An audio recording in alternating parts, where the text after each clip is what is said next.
Hello, this is Mrs. Popwell, and we're going to look at Chapter 9, Nervous System. Now, I am going to include in this video the first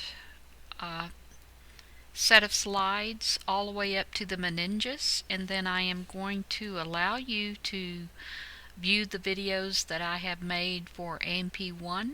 They're a little bit more detailed than this particular PowerPoint presentation would be, but I think that you would benefit from those videos, so I'm going to post those on Blackboard for you to view. What is the function of the nervous system? It is for the conduction of impulses and bringing all the information that's brought into the nervous system by way of the nerves and sensory reception, sensory part of the nervous system, for integration of activities of different parts of the body, whether it be internal or external in your environment. In this picture we see the typical cell. When we were looking at the tissue slides, we saw the nervous system, and the main functional cell of the nervous system is the neuron, and here's a picture of a neuron and all its cellular or cytoplasmic extensions, the dendrites here and the axon, also cytoplasmic extension off of this cell body or soma. So there's the neuron, and then all these supportive cells outside of the neurons are called neuroglial cells. So integration of activities of body parts. So we could list many different functions that are regulated by the nervous system. The parts of the nervous system: brain, spinal cord, and nerves. There are divisions of the nervous system. The central nervous system include the brain and the spinal cord.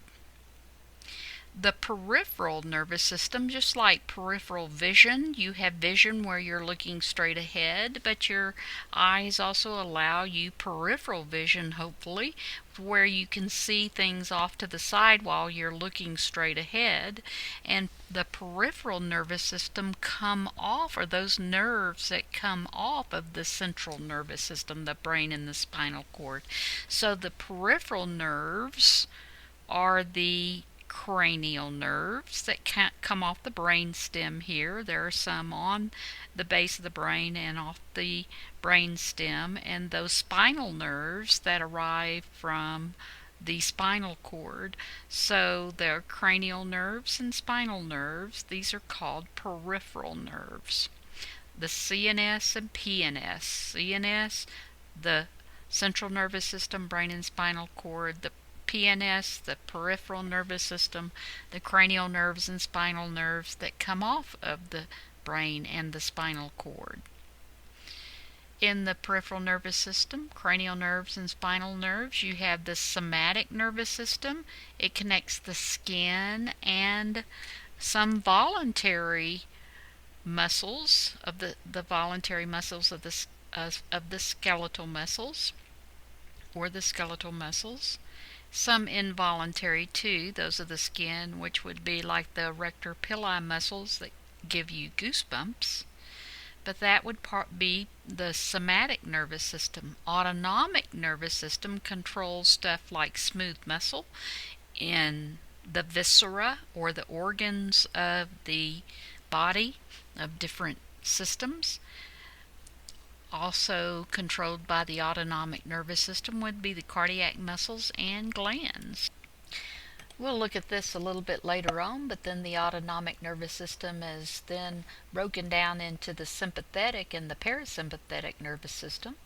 Sympathetic has to do with the innervation of organs and viscera, systems that kick into action when you need fight or the flight mechanism in a very stressful situation, increase of heart rate, respiratory rate, the delivery of nutrients and oxygen that is needed in a stressful situation, and then the parasympathetic, returning everything back to normal, and your everyday activity, normal activity, is controlled by the parasympathetic nervous system. Sympathetic is fight or flight, parasympathetic, everyday activity. So they're almost antagonistic of each other. Again, the main cell that we find, the functional cell of the nervous system, is neurons. And again, the neuron parts, dendrites, the soma or cell body, and axon, and then the neuroglial cells, the supportive cells of the nervous system. Now let's look more closely at the neuron structure. It's the structural functional unit of nervous tissue. You have a cell body here. That cell body, and you'll be looking at a video that another person made of the cell, the neuron model that we use in lab. And so this will help you in naming the parts of that model. But this is the cell body here. It is also called a soma. So if I refer to this as the soma or mention the soma, you will know that that is the neuron cell body. Now that cell body is going to have cytoplasmic extensions off of it, and this is considered a multipolar neuron, many poles. It will have one soma, and here are the cytoplasmic extensions off of that soma, dendrites, and you see they branch and branch so that many synaptic terminals or synaptic knobs can connect to that dendrite and bring information to the dendrite, which is transferred to the soma or the cell body, and then through the axonal helix to the so the impulse travels down the nerve fiber and to the end. And we'll go over this in a little more detail in just a minute. Okay, so soma, the cell body, coming off of the cell body are going to be protoplasmic extensions, extension of that cell body. One would be the dendrites. Now I want you to remember this, that the information coming into this neuron will be picked up by the dendrites or directly on the cell body or the soma. So this the purpose of these dendrites, you see them branching, so it allows for more surface area, more area to pick up impulses. So the impulse will move from the dendrite to the soma. The impulse only moves in one direction. So to receive an impulse, there's going to have to be a nerve fiber from another neuron to this either dendrite or the soma or cell membrane here or the cell body. And then it would be transmitted, potentially transmitted to the axonal helix and to the axon. Okay, dendrites. Now, just like any other cell, there is a nucleus with the nucleolus, a nucleus found in this cell with genetic material. But one thing that is unique about this cell from other cells, many other cells in the body, is that it does not divide. We call the division of body cells mitosis.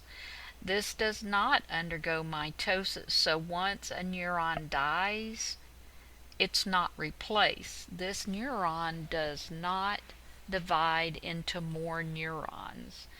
So we call it amitotic, meaning that it does not. The prefix A means without, mitotic, mitosis. Okay, so it does not divide. But anyway, the nucleus here has DNA in it, just like other cells. You have endoplasmic reticulum. You have other cell parts in this cell that you would in all the other cells of the body. Now, one thing that is unique to this cell is chromatophilic substance, sometimes called nestle bodies or Nissl bodies. These are unique to neurons, so they're not found in any other cell. Okay, so then you give rise to the axonal helix and then the axon. So from the soma to the axonal helix. Now, the dendrites or the cell body, surface of the cell body, picks up an impulse from another neuron and it's transmitted in only one direction. And when it hits this axonal helix, there's a bunch of floodgates or proteins embedded in this area that build channels that allow for the influx of ions or charged particles, and it will change the charge, change the polarity or the charge. A magnet. You've heard a magnet having poles, a negative and a positive pole. Well, this membrane has a charge, either negative or positive. Okay, it's usually more positive on the outside and negative on the inside. Well, as an impulse, if the impulse is strong enough, all these floodgates open up and allow these ions, these charged particles, to rush inside, and it changes the charge, the polarity of this membrane, and that is what instigates a nerve impulse. And the nerve impulse will run along this nerve fiber. Now, know the difference between a neuron and a nerve. A neuron is one cell of the nervous system. A nerve is a bundle of these nerve fibers. Okay?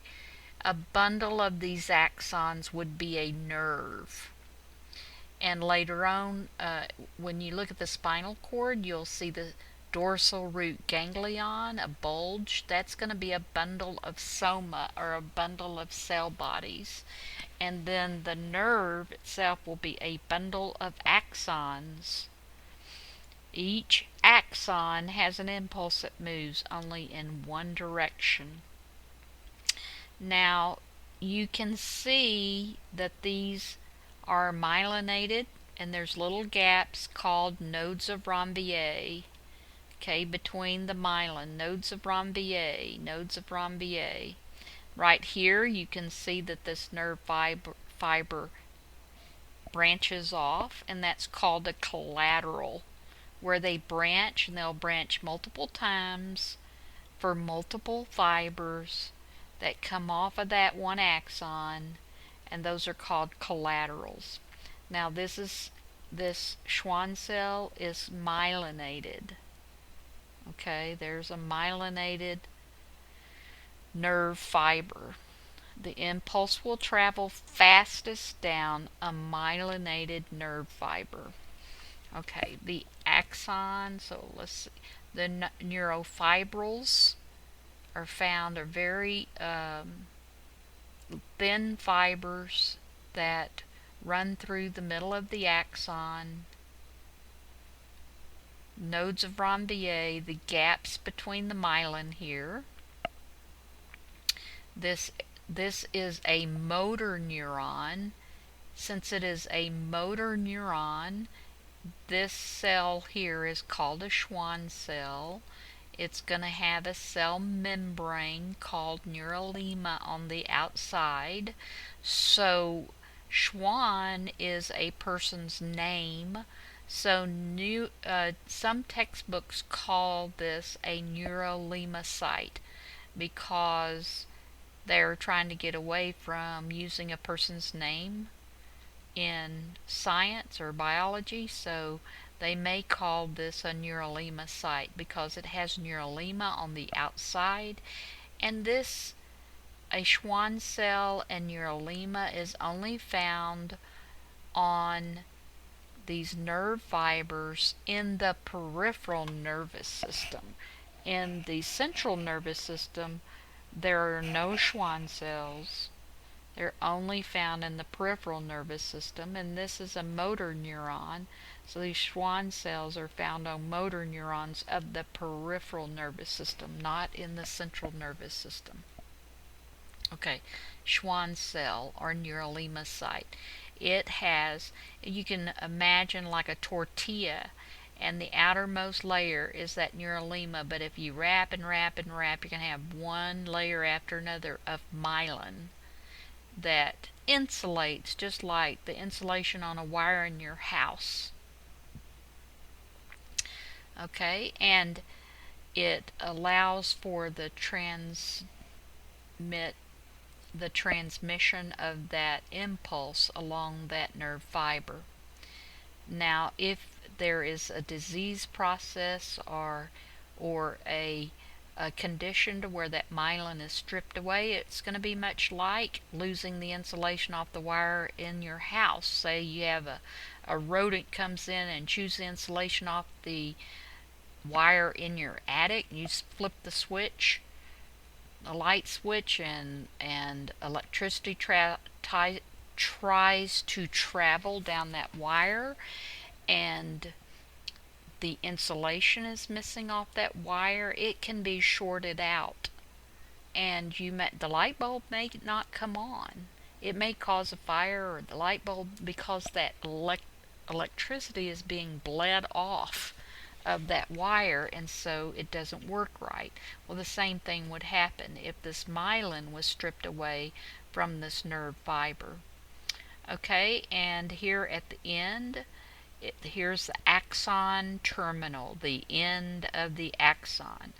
An axon terminal is also called a synaptic knob. Some books refer to it as a synaptic bouton. So axonal terminal or synaptic knob basically is the end of the run.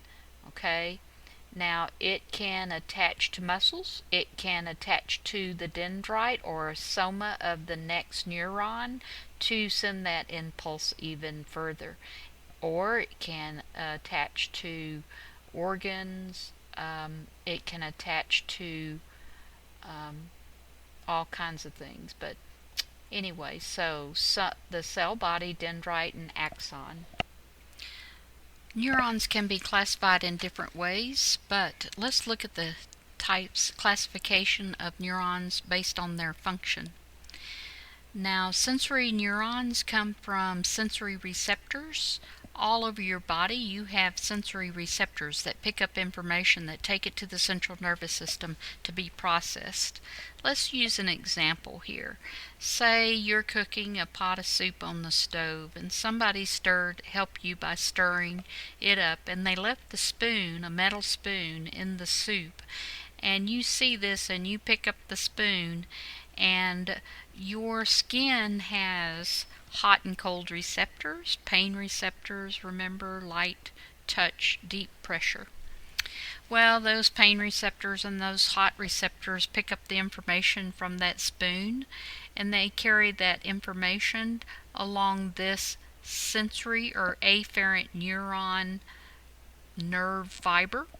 Remember, a nerve fiber is one fiber of many within a nerve, but the dendrites to the axon, the peripheral process or nerve fiber.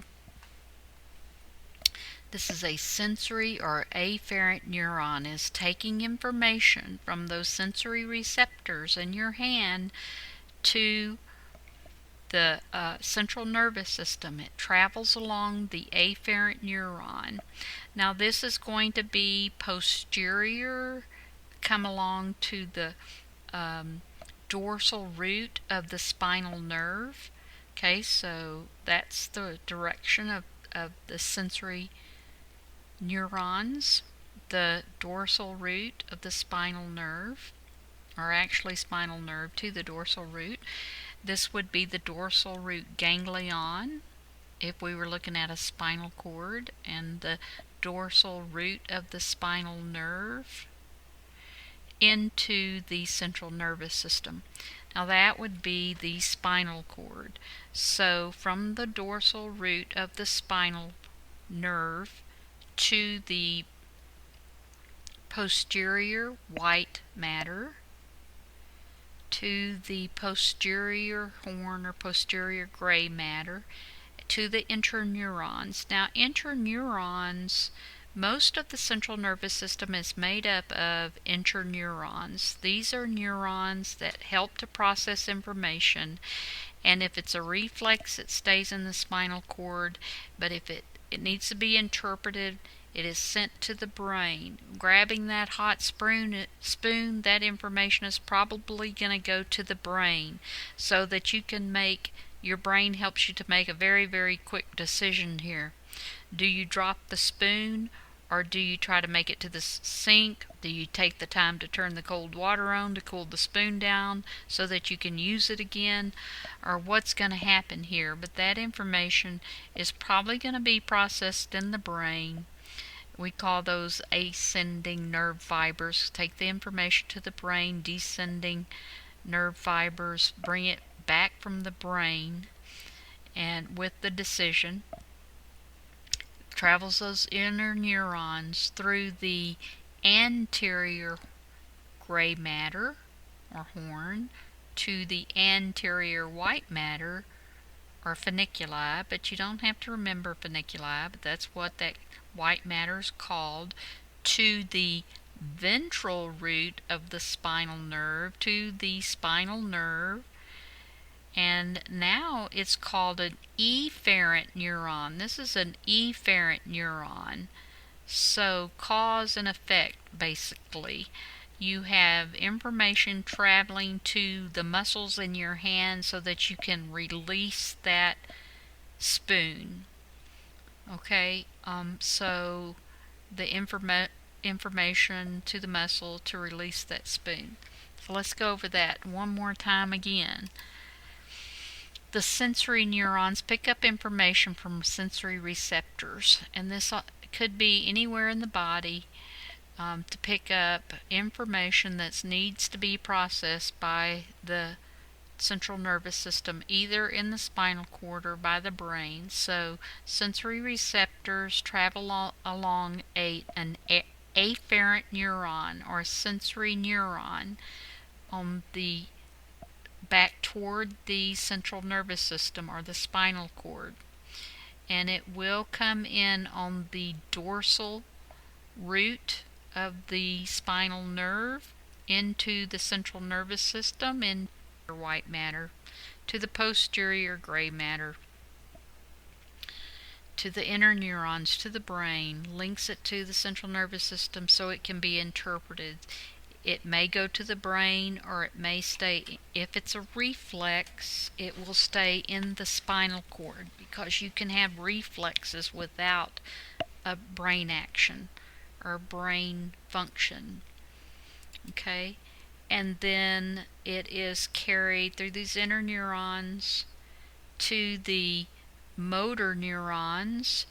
This is the anterior gray matter, anterior white matter, to the ventral root of the spinal nerve, to the nerve. This is all one nerve fiber, and so it's now in the spinal nerve. This fiber is going to be a motor or efferent neuron, from a motor or efferent neuron nerve fiber, and it goes to the muscle or the gland with the response from the central nervous system.